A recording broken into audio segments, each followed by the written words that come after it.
I'm John Batchelor. This is the John Batchelor Show. Mary Kissel is here, and we're New Yorkers. And within these last hours, you might have seen a headline in your newspapers today. It certainly was the news 24 hours ago. Suddenly, after school started, after people had left to work, two buildings that had been standing in Harlem since 1910, very well-kept buildings, 5 floors each, a 1644 and 1646 park facing the elevated tracks that Metro North uses and that has heavy commuter traffic every moment, even including right now, collapsed after an explosion, Mary. Natural gas explosion is the assumption, but we don't have a final details here.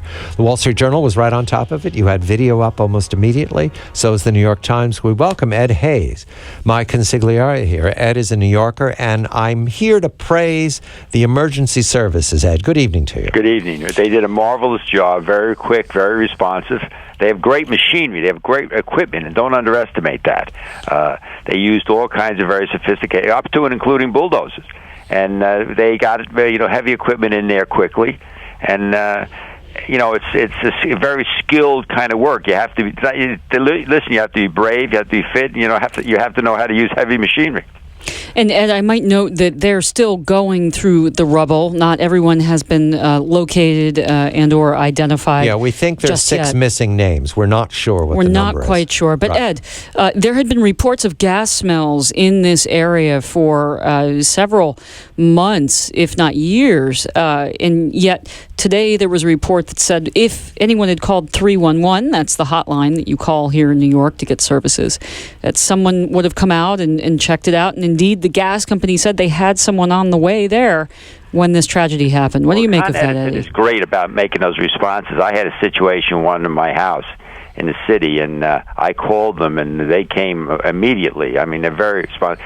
Con Edison is a very, very efficient, competent organization, right. And they have very good people working for them. So, it's the kind of terrible accident that happens. It's the kind of thing in a densely populated urban environment that happens. It's an older neighborhood, older houses, and things just go wrong.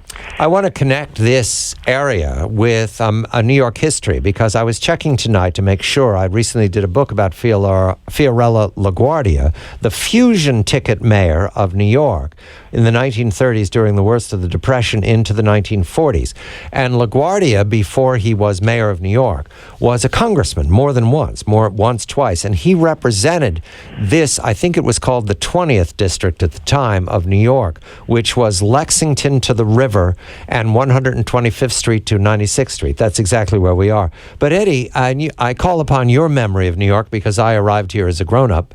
This was then known as Italian Harlem. It was a heavily Italian district. Now it's known as Spanish Harlem. Do you remember the Italian district there? Sure. There's still a certain remnant of Italians that live there, but basically it's a Hispanic area. I mean, it's gentrifying fast. I mean, if you go to 100th and Lex, around there, you'll find some terrific restaurants, and a lot of those houses up there are, being gentrified. So, if you ask me, it's going to a lot of the working people and the poorer people up there are going to be driven out in a few years because of it's a neighborhood with a lot of potential.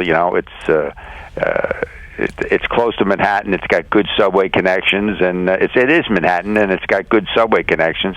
So you're going to have people that move in there. Right. Same thing as Harlem. You have a lot of people. Right. Yeah.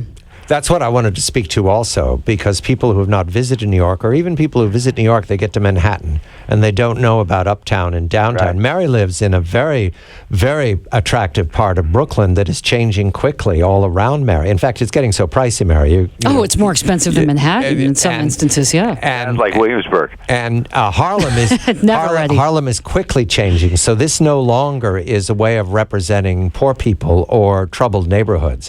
And these buildings collapse. To my reading, and this is New York Times reporting within the first days, these buildings collapsed after standing there for more than 100 years. So this wasn't bad building. No, but it looked like a vibrant neighborhood, too. I mean, Eddie, there was a church on one of the ground floors. There were all sorts of... They are, and you have a lot of immigrants moving in these neighborhoods, of course, who are very hardworking, very industrious. You have great Mexican restaurants up there. You go to 104th and Lex, there's a Mexican restaurant that I love. Look, these neighborhoods are changing. My daughter lives in Bushwick. which used to be, hell on earth, and it's a terrific area now. Last detail, Eddie. I want to just throw this in at the end for 3 New Yorkers watching this. We're watching the mayor, and we're watching the mayor on media. What are you reading, Eddie, in his style? Is he confrontational? Is he patronizing? Is he fatherly? How do you read his style? Because it seems that there continues this class warfare theme that he pops out every now and again. Well, I think that he feels that way inside himself, but that doesn't mean that... I don't think... Look, he's basically a decent man. Yeah. He's worked very hard for other people his whole life.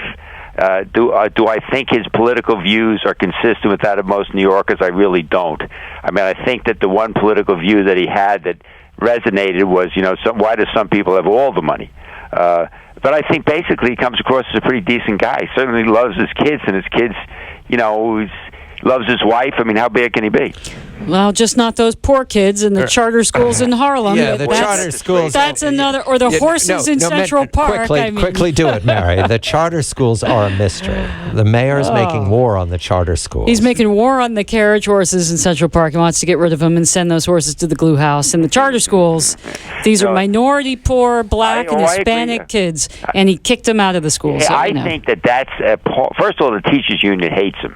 Don't underestimate that. And The teachers' union elected this guy. They trade charter schools. Oh, they hate charter schools. Of course, yes, of course. Right. Yes. So don't underestimate that. Second of all, it's part of his hostility towards elites. I mean, the fact of the matter is that the charter school does attract the most ambitious people, the most caring parents.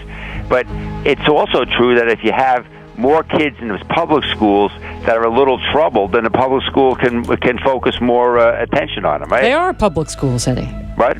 Charter schools are public, but I take your point about elite. Ed Hayes, my consigliere, Fiorella LaGuardia, who is watching New York very carefully from heaven, knows that 1644 and 1646 always voted for LaGuardia, always, and they're gone. Sometimes 3 times, John. Yeah, sometimes 3 times. And Mary Kissel, Eddie didn't mean that. Mary Kissel, The Wall Street Journal. I'm John Batchelor.